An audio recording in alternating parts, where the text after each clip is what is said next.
नमस्कार, आप देख रहे हैं देवभूमि समाचार और मैं आपके साथ प्रियंका मलिक। हाजिर उत्तराखंड की तमाम छोटी बड़ी खबरें लेकर खबरों का रुख करेंगे, लेकिन सबसे पहले एक नजर हेडलाइंस पर। उत्तराखंड दौरे पर रहेंगे उपराष्ट्रपति जगदीप धनखड़। गुरुवार को कैचीधाम में बाबा नीम करोली के करेंगे दर्शन। गोविंद वल्लभ पंत कृषि विश्वविद्यालय में करेंगे कृषि वैज्ञानिकों से चर्चा। चारधाम यात्रा में हेली सुरक्षा को लेकर उठने लगे सवाल। केदारनाथ धाम में सालों बाद भी स्थापित नहीं हो सका एयर ट्रैफिक कंट्रोल रूम। कई हेलीकॉप्टर हुए हादसों का शिकार। उत्तराखंड में पहाड़ से मैदान तक गर्मी से झुलस रहे लोग। मौसम विभाग ने जताई गर्मी से राहत मिलने की उम्मीद। 1 जून से बारिश का अनुमान। और 4 जून को होने वाली मतगणना की तैयारियां तेज। अल्मोड़ा में जिला निर्वाचन अधिकारी ने किया व्यवस्थाओं का निरीक्षण। समय से व्यवस्थाएं दुरुस्त करने के दिए निर्देश। केदारनाथ यात्रा में हेली सेवा श्रद्धालुओं को सहूलियत तो देती है, लेकिन यात्रा के दौरान हेलीकॉप्टर हादसे का भी शिकार होते हैं। हाल ही में केदारनाथ धाम में हेलीकॉप्टर की इमरजेंसी लैंडिंग कराई गई। पायलट की सूझबूझ से बड़ा हादसा होने से टला, लेकिन इस घटना ने हेली सुरक्षा पर सवाल खड़े कर दिए हैं, क्योंकि एयर ट्रैफिक कंट्रोल रूम वहां पर बनाया ही नहीं गया है। यह रिपोर्ट देखिए। जान जोखिम में डालकर चल रही हेली सेवा। केदारनाथ में हेलीकॉप्टर भर रहे उड़ान। एयर ट्रैफिक कंट्रोल रूम की नहीं व्यवस्था। केदारनाथ में यात्रियों के लिए हेली सेवा चलाई जाती है। हर साल बड़ी संख्या में श्रद्धालु हेलीकॉप्टर से बाबा के दर्शन के लिए पहुंचते हैं, लेकिन हर साल हेली सेवा सवालों के घेरे में रहती है। हाल ही में केदारनाथ में बड़ा हादसा होते होते टला। पायलट की सूझबूझ से सुरक्षित इमरजेंसी लैंडिंग करवाई गई। केदारनाथ धाम में 2 दशक बाद भी हवाई सेवा की सुरक्षा के लिए एयर ट्रैफिक कंट्रोल रूम स्थापित नहीं किया गया, जिस कारण हेलीकॉप्टर की उड़ान के दौरान पायलट को हवा के दबाव और तापमान की सही जानकारी नहीं मिल पाती है। हालात तो ये हैं कि हवा की दिशा जानने के लिए हेली कंपनी प्रबंधन द्वारा केदारनाथ और केदार घाटी के हेलीपैड पर झंडियां लगाई गई है, जिससे हवा की अनुमानित दिशा के हिसाब से हेलीकॉप्टर टेक ऑफ और लैंडिंग करते हैं। केदारनाथ में जब हल्की बारिश से कोहरा छाने लगता है, तब हेलीकॉप्टर की उड़ान को लेकर संशय बना रहता है। एयर कंट्रोल ट्रैफिक रूम और हवा की दिशा के बारे में जानकारी देते हुए यूकाडा के अपर सचिव सी रविशंकर ने बताया कि केदारनाथ में जो हेली सेवा चलती है, उसमें बड़ा चैलेंज मौसम का है। वहां एकदम से मौसम बदलता है। एंटायर वैली में कैमरे स्थापित किए गए हैं, जिससे रियल टाइम फीड पायलट के फोन में भी और कंपनी के कंप्यूटर स्क्रीन पर भी आता है। केदारनाथ वैली में जो बहुत इंटेंस हेलीकॉप्टर ऑपरेशंस चलता है, लगातार काफ़ी मात्रा में जो है सॉर्टीज़ चलता रहता है। तो वहाँ पे जो मेजर चैलेंज ये रहता है कि जो अचानक जो है मौसम बदलता है। वहाँ पे बादल जो है वैली में कभी कभी जो है वो अचानक आने पर जो है कभी कभी विजिबिलिटी का जो है समस्याएं रहती है। उसको इम्प्रूव करने के लिए 2022 का एक घटना होने के बाद हम लोगों ने जो है वो एंटायर वैली में जो है कैमरास को स्थापित किया है। उससे जो है रियल टाइम फीड जो है वो पायलट्स का मोबाइल पे भी और संबंधित कंपनी का जो है पास जो भी कंप्यूटर्स है वहाँ पे जो है वो स्क्रीन में जो है दिख जाता है। उससे जो है वो रियल टाइम अपडेट देख करके वो विजिबिलिटी के आधार पर जो है वो फ्लाइंग कर सकते हैं। एयर ट्रैफिक कंट्रोल रूम की मांग अब कांग्रेस भी करने लगी है। कांग्रेस प्रदेश अध्यक्ष का कहना है कि इस कंट्रोल रूम के बिना लोगों की जान को खतरा रहता है, इसीलिए सबसे पहले सरकार को एयर कंट्रोल रूम स्थापित करने का काम करना चाहिए। सबसे महत्वपूर्ण विषय वो है जो आपने अंत में कहा, एयर कंट्रोल रूम, जिसके बिना लोगों की जान को बहुत खतरा रहता है। और मेरा ये मानना है कि सरकार को सबसे पहला काम एयर कंट्रोल रूम स्थापित करने का करना चाहिए। उड़ानों की सीमा तय होनी चाहिए, और वो तभी होगा जब सरकार सही तरीके से चीज़ों को का रोड मैप बनाएगी। लेकिन मुझे ये लगता है कि केवल कर दिया कहने से नहीं होता। सरकार पूरी तरीके से फेल है, और सरकार ने कोई भी तैयारी जो सही तरीके से तैयारी होनी चाहिए थी, उससे सरकार बची है।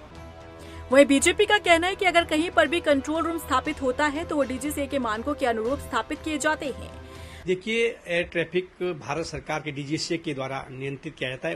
उसी के मानकों के अनुरूप कहीं पर भी जो इनके कंट्रोल रूम स्थापित होते हैं, उन्हीं के मानकों के अनुरूप किए जाते हैं। और उत्तराखंड जिस प्रकार से लगातार एयर ट्रैफिक की कनेक्टिविटी वगैरह जो बढ़ रही है लगातार, तो मुझे लगता है हमारी सरकार के द्वारा लगातार चाहे हम हवाई यात्राओं की बात करें, चाहे इस दिशा की बात करें, तो निश्चित रूप से जो प्रदेश के हित के लिए हो सकता है उसको पूरा करने के लिए हमारी सरकार केंद्र से भी प्रयास कर रही है और अपने आप स्वयं भी प्रयास कर रहे हैं।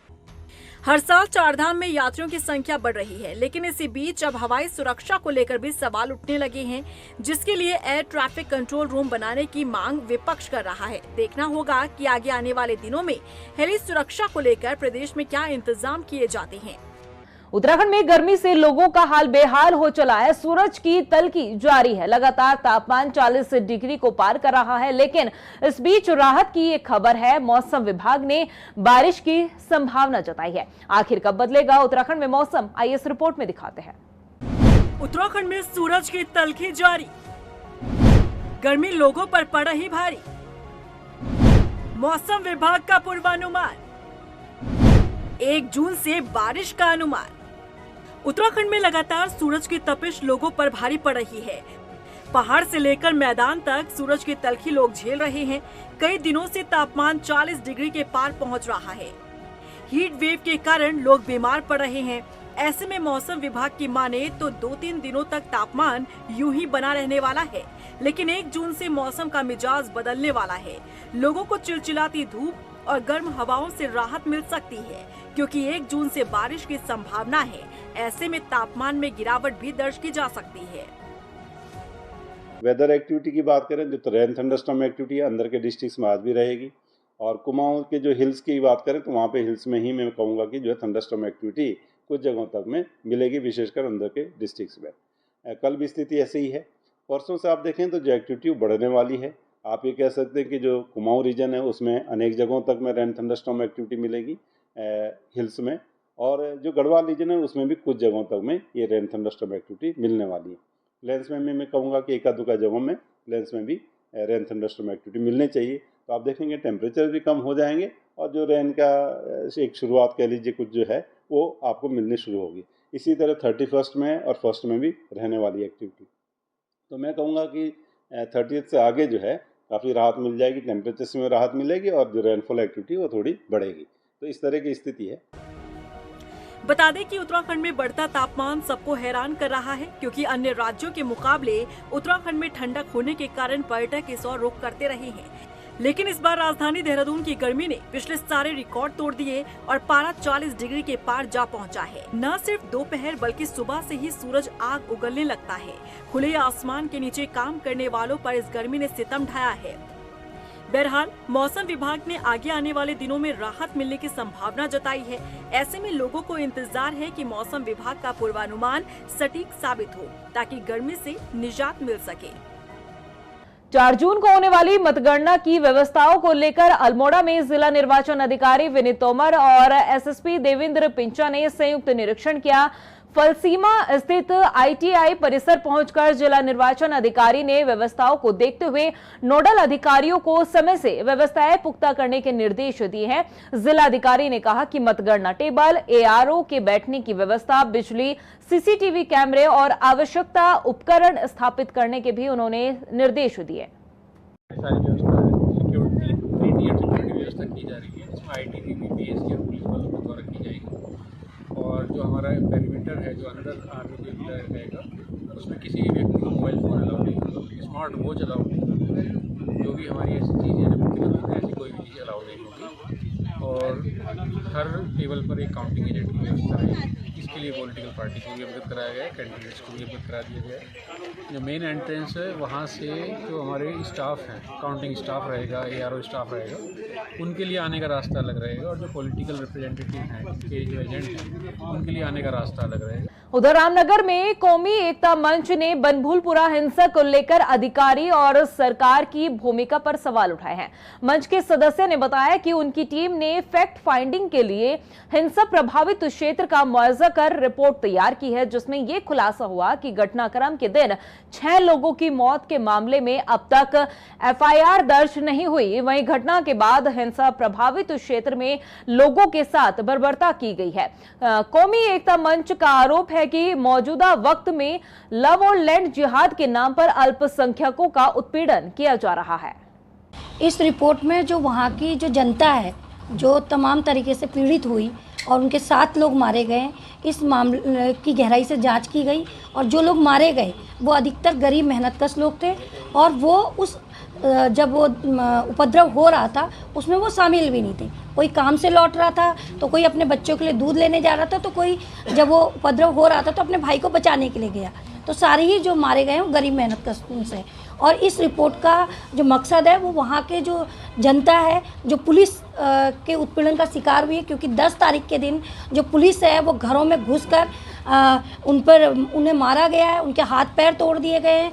उधर हल्द्वानी में स्थानीय लोगों ने नगर निगम के कार्यालय में पहुंचकर प्रदर्शन किया है। नाराज लोगों ने बताया कि शहर के कई वार्ड में पिछले कई महीनों से अव्यवस्थाएं फैली हुई है। स्ट्रीट लाइट खराब होने के साथ ही क्षेत्र में कूड़ा प्रबंधन की भी बड़ी समस्या बनी हुई है। बावजूद इसके नगर निगम व्यवस्था दुरुस्त नहीं की जा रही है। हालांकि जिस दौरान ये प्रदर्शन किया गया उस समय नगर निगम में कोई भी बड़ा अधिकारी मौके पर मौजूद नहीं था। हमारे वार्ड क्षेत्र नंबर 37 में विगत 2 माह से स्ट्रीट लाइट की समस्या बनी हुई है और 2 महीने बीत जाने के बाद सारे अधिकारियों को सूचित करने के बाद भी आज तक इसका कोई समाधान नहीं हुआ। और आज हम लोग यहाँ नगर आयुक्त महोदय को इस समस्या को अवगत कराने के लिए आए, तो आज यहाँ कार्यालय पे भी कोई भी अधिकारी मौजूद नहीं है। तो नगर आयुक्त महोदय से वार्ता करेंगे फ़ोन से कि अगर इसका शीघ्र समाधान नहीं हुआ तो क्षेत्रवासियों के साथ आंदोलन किया जाएगा। वहीं लोहाघाट नगर में कई दिनों से नलों में आ रहे दूषित पेयजल पर स्थानीय जनप्रतिनिधियों ने अब संज्ञान लिया है। लोगों की शिकायत के बाद मौके पर पहुंचे निवर्तमान पालिका अध्यक्ष गोविंद वर्मा ने चौड़ी लिफ्ट योजना के मुख्य टैंक का निरीक्षण किया, जहां पर पाया गया कि टैंक के आसपास काफी गंदगी फैली हुई है, गंदगी का ढेर लगा हुआ है, जिसके कारण नगर में दूषित पानी पहुंच रहा है। उन्होंने प्रशासन और जल संस्था से तुरंत शुद्ध पेयजल की व्यवस्था करने की भी मांग की है। यहाँ की जो हमने अव्यवस्था देखी वो बहुत ही दयनीय दशा है। न यहाँ पर दवाइयों का कोई प्रयोग किया गया है, जगह जगह कीड़े मकोड़े तैर रहे हैं, गाद भरी हुई है और पूरा जो ये अभी नगर में पेयजल की आपूर्ति हो रही है बहुत ही दूषित पेयजल है। और यहाँ तमाम तरह के रोग फैल चुके हैं, जैसे पीलिया है, टाइफाइड है और लोग परेशान हैं। और उसके बाद भी ये दूषित जल भी हमको महीने में 10 दिन दे रहे हैं और पूरे महीने भर का हमसे बिल वसूल कर रहे हैं। और हमारा विभाग से भी प्रशासन से भी मांग है कि इसका उचित समाधान तुरंत किया जाए, नहीं तो हम आचार संहिता हटने के बाद अध्यक्ष के साथ मिलकर और ये धरना प्रदर्शन करेंगे और इसकी पूरी जिम्मेदारी प्रशासन की होगी। वहीं लोहाघाट के बाराकोट प्राथमिक स्वास्थ्य केंद्र में ग्रामीणों द्वारा लगाए गए ताले को सीएमओ के अग्रवाल के आश्वासन के बाद खोल दिया गया है। दरअसल आज सुबह स्कूल जा रही एक छात्रा को कुत्ते ने काट दिया। बच्ची को जब प्राथमिक स्वास्थ्य केंद्र लाया गया तो वहां पर कोई भी स्वास्थ्य कर्मी मौके पर मौजूद नहीं था, जिसके बाद नाराज लोगों ने प्राथमिक स्वास्थ्य केंद्र में ताला जड़ दिया। हालांकि अब सीएमओ के कहने पर लोगों ने उस ताले को खोल दिया है और सीएमओ के कहने पर लोगों की समस्याओं पर भी ध्यान दिया जाएगा। बाराकोट हॉस्पिटल से मरीज के एक समस्या ज्येष्ठ प्रमुख द्वारा उठाई गई थी कि मरीज 8 बजे लाया गया तो यहाँ पे कोई भी स्टाफ प्रेजेंट नहीं था। उससे नाराज होके उन्होंने हॉस्पिटल की तालाबंदी कर दी थी। जब मेरे संज्ञान में आया तो मैं निरीक्षण करने के लिए स्वतः ही मैं बाराकोट पीएससी में आज आया हूँ और मेरे निरीक्षण के दौरान मैंने सभी से जो एब्सेंट से अलग अलग से बात की। वहीं नरेंद्र नगर में पुलिस प्रशिक्षण महाविद्यालय में उत्तराखंड पुलिस की राज्य स्तरीय हैंडबॉल और बास्केटबॉल प्रतियोगिता का आयोजन किया गया। 2 दिन चली इस प्रतियोगिता में 24 टीमों ने हिस्सा लिया। आपको बता दें कि हैंडबॉल प्रतियोगिता में 46वीं पीएससी ने जीत का खिताब अपने नाम किया है। वहीं बास्केटबॉल प्रतियोगिता आईआरबी ने जीती है। विजेता टीमों को पुलिस महानिरीक्षक केवल खुराना को बधाई भी दी गई है। स्टेट की जितने ज़िले हैं, जितनी हमारी वाहिनियां हैं, टोटल 19 टीमें यहाँ पर पहुँचनी थी, 1-2 कम पहुँची हैं। तो 26 तारीख से लगातार बहुत बढ़िया ढंग से यहाँ प्रोग्राम हो रहे हैं। जो हमको मेज़बानी पीटीसी को मिली है वो हैंडबॉल क्लस्टर की है, जिसमें 2 गेम है, एक तो हैंडबॉल है और एक बास्केटबॉल है। तो 12-12 टीमों ने दोनों गेम खेले। ये जो फाइनल मुकाबला हुआ हमारे और 46 बटालियन और 31 के बीच हुआ, जिसे हम 46 ने 28-27 यानी 1 गोल से जीत लिया। और मैं इसके साथ अपने टीम को बहुत बहुत बधाई देना चाहता हूँ और इनका धन्यवाद करना चाहता हूँ कि इन्हीं की वजह से आज हम हर साल की तरह इस बार भी विजेता घोषित हुए। वहीं रुड़की के नगला इमरती गांव में दो पक्षों के बीच मामूली कहासुनी पर विवाद हो गया। इस विवाद में एक पक्ष ने दूसरे पक्ष पर फायरिंग कर दी। इस घटना में एक युवक गंभीर रूप से घायल हुआ है, जिसका उपचार सिविल अस्पताल में किया जा रहा है। वहीं मामले की जानकारी के बाद मौके पर पहुंची पुलिस इस पूरे मामले की तहकीकात में जुट चुकी है। नगला इमरती के पास युवकों के दो पक्षों के बीच किसी विवाद को लेकर आपस में तनातनी की स्थिति में किसी के द्वारा गोली चलाए जाने की सूचना प्राप्त हुई है, जो किसी तीसरे व्यक्ति को लगी है। इस संबंध में वहां आसपास के सीसीटीवी फुटेज खंगाले जा रहे हैं और ये जानकारी की जा रही है कि किन लोगों के द्वारा उक्त घटना कारित की गई है। जिन लोगों के द्वारा भी ये घटना कारित की गई है, उनके विरुद्ध प्रभावी विधिक कार्रवाई अमल में लाने के निर्देश दिए गए हैं। जिसने भी घटना की है उसके विरुद्ध प्रभावी कार्रवाई होगी। प्रदेश की खबरों में इतना ही, फिर हाजिर होंगे कुछ खास खबरों के साथ। तब तक के लिए मुझे दे इजाजत, नमस्कार। उत्तराखंड दौरे पर रहेंगे उपराष्ट्रपति जगदीप धनखड़। गुरुवार को कैचधाम में बाबा नीम करोली के करेंगे दर्शन। गोविंद वल्लभ पंत कृषि विश्वविद्यालय में करेंगे कृषि वैज्ञानिकों से चर्चा। चारधाम यात्रा में हेली सुरक्षा को लेकर उठने लगे सवाल। केदारनाथ धाम में सालों बाद भी स्थापित नहीं हो सका एयर ट्रैफिक कंट्रोल रूम। कई हेलीकॉप्टर हुए हादसों का शिकार। उत्तराखंड में पहाड़ से मैदान तक गर्मी से झुलस रहे लोग। मौसम विभाग ने जताई गर्मी से राहत मिलने की उम्मीद। 1 जून से बारिश का अनुमान। और 4 जून को होने वाली मतगणना की तैयारियां तेज। अल्मोड़ा में जिला निर्वाचन अधिकारी ने किया व्यवस्थाओं का निरीक्षण। समय से व्यवस्थाएं दुरुस्त करने के दिए निर्देश।